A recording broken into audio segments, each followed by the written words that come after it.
Всем лучей добра, нагиба в рандоме и, конечно же, приятного аппетита, если кто-то собрался перекусить. Для вас вещает Амыра, и вот совсем недавно вышел дев-сервер обновления 1.83. Вот только вот недавно был патч 1.81, а тут хлоп, улитки уже выкатили дев 1.81. 1.83, прошу прощения. В общем, как вы знаете, в этом обновлении грядет флот, типа он выйдет в ВБТ, но помимо этого завозят немецкие вертолеты, а также некоторую другую технику. Танки, самолеты.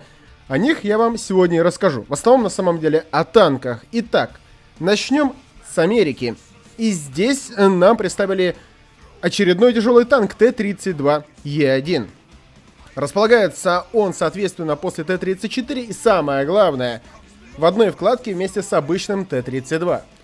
В чем его главное отличие? Бронирование, да. Основные характеристики на самом деле не поменялись, даже не поменялась масса.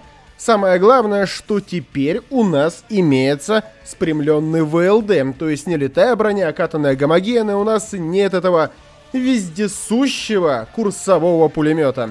Вот он на Т-32 имеется, и уж сколько я туда этих танков поуничтожал, не счесть. В общем, теперь его нет, угол даже самой брони улучшился, и то, что броня стала катанной гомогенной, а не литой, то есть стойкость ее стала лучше, но при этом НЛД стал чуть побольше, в общем... Ничего прям плохого такого, если НЛД прячете, танкуете, играете от башни, вы теперь на этом танке можете не только это делать, но также играть и от ВЛД. Понятное дело, кумулятивщики вас будут пробивать, но они как бы и в башню вас пробивают. В общем, изменение замечательное. Переходим дальше. Следующими на очереди у нас являются немцы. Наземки здесь, к сожалению, нет. Появился самолет премиумный Бобера на 4-м ранге с боевым рейтингом 5,3. Это вот этот... интересный самолетик, у него имеется даже какое-то бронирование, вроде неплохое оборонительное вооружение, состоящее из 13-мм пулеметов и 20-мм пушки, а также, ну, неплохая бомбовая нагрузка. Я думаю, для ТРБ 2 бомбы по 1800 килограмм, каждая сбрасывается отдельно, ну, неплохое подспорье. И в обычном, в принципе, РБ тоже можно неплохо наземку карать, ну, по крайней мере, уничтожать точки для бомбардировки.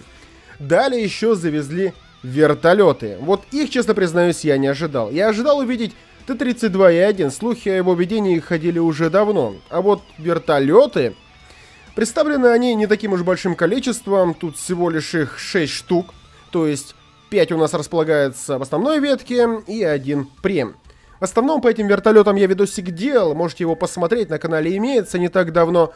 Плюсом к этому, ну, в принципе, ожидаемо это было, завезли технику и других наций. Это Хьюи американский со стандартным вооружением в виде пулеметов, гидр и, конечно же, птуров. А также, интересно, да, Ми-24П. Это типа за ФРГ. Соответственно, вооружение у него такое же, как и на его советском аналоге. Далее идут многими ожидаемые советы. И первой изюминкой является уже присутствующий у нас в игре танк, это Т-80Б. Которому разработчики обещали добавить модификацию, но в патче 1.81 не успели. В общем, в 1.83 появилась модификация Т-80БВ. Что она из себя представляет?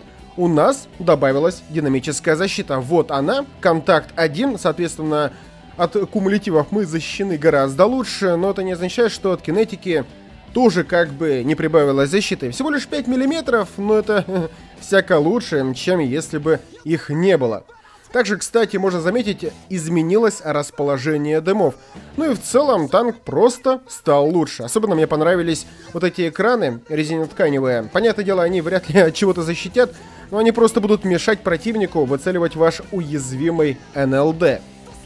Помимо этого, добавили немного и низкоранговой техники, хотя тут как посмотреть.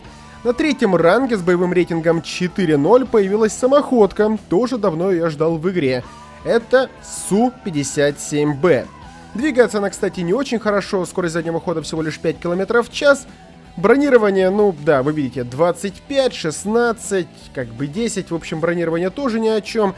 Компоновочка весьма плотненькая, перезарядка, кстати, такая же, как и на Т-34-57. Ну и вооружение тоже такое. То есть это снаряды БР-271, БР-271К. В общем, это такая... более медленная, более бронированная версия ЗИС-30. Что касается моего мнения, я бы лично боевой рейтинг снизил с 4.0 хотя бы до 3.3. Ну реально, на 4.0 эта самоходка не тянет.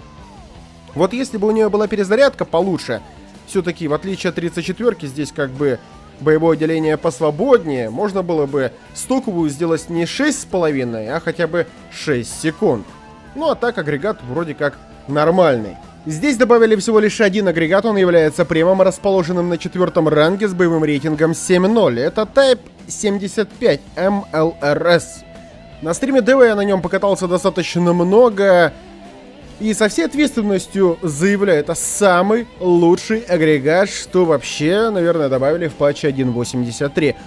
Он охрененен. Тут, знаете ли, улитки знают, как байтить на донат. Стоит он, кстати, немало. 8200 золотых орлов. Кстати, немец премиумный, который самолет, стоит 7200. Тоже как бы немало. В общем, что здесь такого интересного?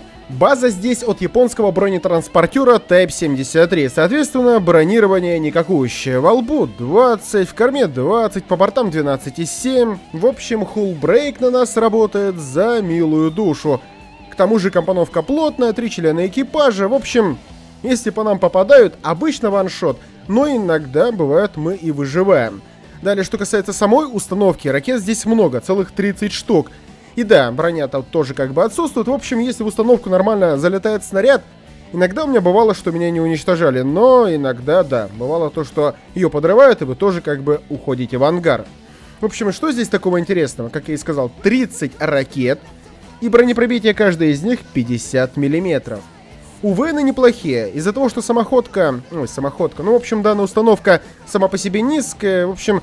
Проблем, как на Катюше, вы не встретите. В принципе, стрелять можно нормально. В общем, машина получается достаточно интересной, и по ней я, пожалуй, запилю отдельный видос, где уже не просто в ангаре, а именно буду уже в рандомных боях нагибать, и причем не только танки БРа там 8.0, там 6.7, против которых мы попадаем, ну и даже танки с боевым рейтингом 10.0 и вертолеты.